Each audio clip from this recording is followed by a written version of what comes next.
ഈശോ മിശിഹായ്ക്ക് സ്തുതിയായിരിക്കട്ടെ. ഹല്ലേലൂയ. കുടുംബാംഗങ്ങളെ, കുഞ്ഞുങ്ങളെ, കുട്ടികളെ പരീക്ഷയ്ക്ക് നന്നായിട്ട് പഠിക്കണം കേട്ടോ. മോഡൽ എക്സാം ഒക്കെ തുടങ്ങി, വലിയ എക്സാം നല്ല മാർക്ക് മേടിക്കുക. അച്ഛന്റെ കുട്ടികളാണ് നിങ്ങൾ കേട്ടോ. ആരുടെ കുട്ടി? ഹല്ലേലൂയ. Praise the Lord. പ്രിയമുള്ള സഹോദരങ്ങൾ, ഇന്നൊരു സാക്ഷ്യം വായിക്കാം. പ്രിയപ്പെട്ട ബെനോയച്ച, ആദ്യം തന്നെ അച്ഛനോട് എനിക്ക് തന്ന സൗഖ്യം ഈശോയ്ക്ക് കോടാനുകൂടി നന്ദി പറയട്ടെ. എന്റെ പേര് മെറീന, തൃശ്ശൂരാണ് വീട്. ഞങ്ങൾ അച്ഛന്റെ ഫുൾ കുടുംബാംഗമാണ്. എന്ന് പറഞ്ഞു കഴിഞ്ഞാൽ അഭിഷേകാഗ്നി, ഹോളി സ്പിരിറ്റ് ഈവനിങ് അല്ലേ, പിന്നെ ഫ്രൂട്ട് ഓഫ് മേരി, പിന്നെ ചെറിയ ടോക്ക് എല്ലാം കേട്ടോ. 25 വർഷം എന്നൊക്കെ ശ്രദ്ധിക്കണേ. 25 വർഷത്തിലധികമായി എനിക്ക് കഴുത്ത് വേദനയാണ്. അലോപ്പതി ഡോക്ടർമാരുടെ മരുന്നുകൾ കുറേ കഴിച്ചു. അവസാനം കോളർ ബെൽറ്റ് ഇടണമെന്ന് പറഞ്ഞപ്പോൾ അതിന് ബുദ്ധിമുട്ട് ഓർത്ത് പിന്നെ കുറേ നാൾ ആയുർവേദം ചെയ്തു. എന്നിട്ടും പൂർണ്ണമായിട്ടൊന്നും മാറുന്നില്ല. തല കുളിച്ചാലും തണുപ്പടിച്ചാലും വേദന വരികയും അതിൻ്റെതായ ബുദ്ധിമുട്ടുകൾ ശരീരത്തിൽ ഉണ്ടാവുകയും ചെയ്യും. കഴിഞ്ഞ ഫെബ്രുവരി 2024 1-ാം തീയതി അസുഖം വീണ്ടും ഭയങ്കരമായിട്ട് കയറി വന്നു. ഞാൻ ഏത് ഡോക്ടറെ കാണും ഈശോ എന്ന് വിചാരിച്ച് വിഷമിച്ചിരിക്കുമ്പോൾ അച്ഛൻ്റെ കുഞ്ഞു പ്രാർത്ഥനയെക്കുറിച്ച് ഓർത്തു. അങ്ങനെ സെർവിക്കൽ സ്പോണ്ടലോസിസ് രോഗികൾക്ക് വേണ്ടിയുള്ള 1067-ാമത്തെ എപ്പിസോഡ് കണ്ട് ഞാൻ അന്ന് രാത്രി പല തവണ കണ്ട് കരഞ്ഞു പ്രാർത്ഥിച്ചു. നേരം വെളുത്ത് നോക്കിയപ്പോൾ എനിക്ക് വേദനയില്ല. ആ രാത്രി തന്നെ ഈശോ എന്നെ സുഖപ്പെടുത്തി. പിന്നെ ഇന്നേ വരെ നോക്കിയേ, 2025 ഒരു വർഷമായി അല്ലേ, ഇന്നേ വരെ വേദന വന്നിട്ടില്ല. ഈശോയ്ക്ക് അച്ഛനെ കോടാനുകൂടി നന്ദി പറയുന്നു. ഈശോ ഞാൻ സ്തുതിക്കുന്നു. അച്ഛനെ ഓർമ്മിക്കുമ്പോഴെല്ലാം ഞാൻ എത്രയും തേയുള്ള മാതാവും നന്മറഞ്ഞു പറയും എപ്പോഴും ചെല്ലും. സ്നേഹമുള്ളവരുണ്ട്. ഇന്നലെ ഞാൻ പറഞ്ഞില്ലേ, നിങ്ങൾ പ്രാർത്ഥിക്കുന്നവരുണ്ടോ എന്നല്ലേ, അത് വലിയൊരു അനുഗ്രഹമല്ലേ. യേശുവേ, അച്ഛാ ഒരു അപേക്ഷയുണ്ട്. അച്ഛാ, എല്ല് തേയ്മാനം, അലർജി, ചുമ, വിവിധതരം പനികൾ മൂലം വിഷമിക്കുന്നവർക്ക് വേണ്ടി ഒരു ആശീർവാദം ഏതെങ്കിലും എപ്പിസോഡിൽ തരണമെന്ന് അപേക്ഷിക്കുന്നു. ഓക്കെ. പിന്നെ എല്ലാ എപ്പിസോഡിലെ വചനങ്ങൾ ഞങ്ങൾ നോട്ട്ബുക്കിൽ എഴുതി വെക്കുന്നുണ്ട് എന്ന് നന്ദിയോടെ ഫുൾ കുടുംബാംഗങ്ങളൊക്കെ പറഞ്ഞിട്ട് എഴുതി അയച്ചിരിക്കുക. പറഞ്ഞ വിഷയങ്ങൾക്ക് വേണ്ടി വരും ദിവസങ്ങൾ നമുക്കൊരു പ്രാർത്ഥന നടത്താം ഉറപ്പായിട്ടും കേട്ടോ.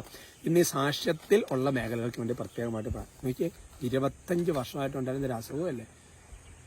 വിശ്വാസം കാണുന്നേ, അവരുടെ വിശ്വാസമാണ് പ്രധാനപ്പെട്ടത് അല്ലേ. Praise the Lord.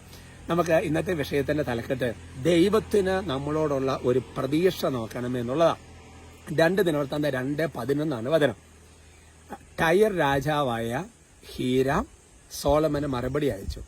കർത്താവ് തന്റെ ജനത്തെ സ്നേഹിക്കുന്നതിനാലാണ് അങ്ങയെ അവർക്ക് രാജാവായി അവിടുന്ന് നിയമിച്ചത്.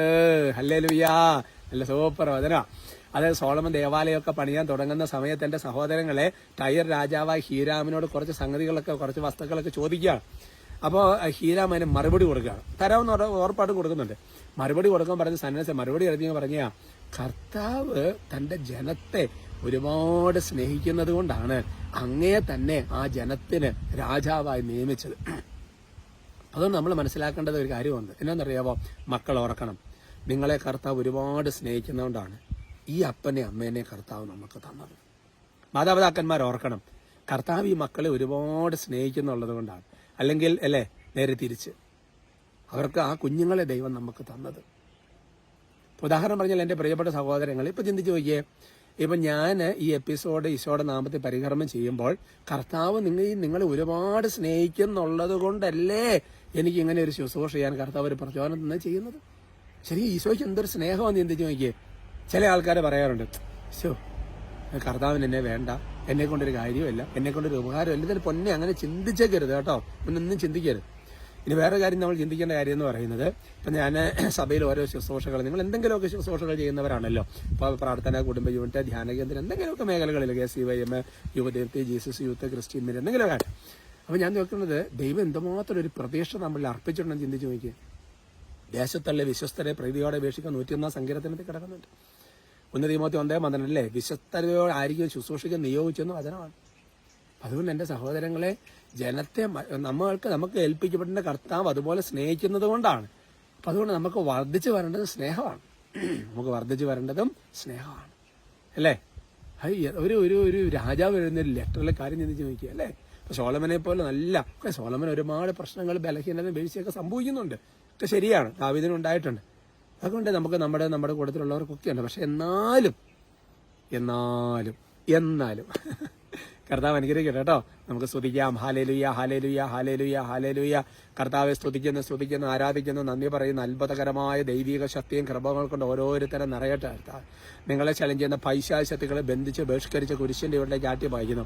കർത്താവിന്റെ കരുണയും കൃപയും ശക്തമായി നിങ്ങളുടെ മേൽ ഉണ്ടാകട്ടെ എന്ന് പ്രാർത്ഥിക്കുന്നു.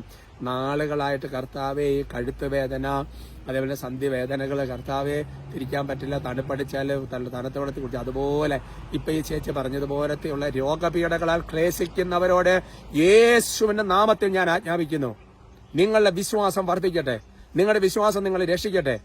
യേശു നാമത്തിൽ രോഗത്തെ ശാസിക്കുന്നു, വിട്ടുപോവാ, കുരിശിനെ നിബന്ധിക്കപ്പെടുക, പൈശാചികളെ ബന്ധിച്ച് ബഹിഷ്കരിക്കുന്നു. വിശ്വാസത്തോടെയുള്ള പ്രാർത്ഥന രോഗിയെ സുഖപ്പെടുത്തും. വചനശക്തി മിന്നൽ പിണർ പോലെ ശരീരത്തിലെ ആവശ്യിക്കട്ടെ. ലൂക്ക 6:19 അവന്റെ ശക്തിപരപ്പെട്ട അനേകരെ സുഖപ്പെടുത്തി. ആരൊക്കെ വിശ്വാസത്തോടെ ആശ്വാസിച്ചിരിക്കുന്നു അവർക്ക് ഇതൊരു അനുഗ്രഹ സാക്ഷ്യമായി മാറട്ടെ, ഇപ്പോഴും എപ്പോഴും എന്നേക്കും. ആമേൻ.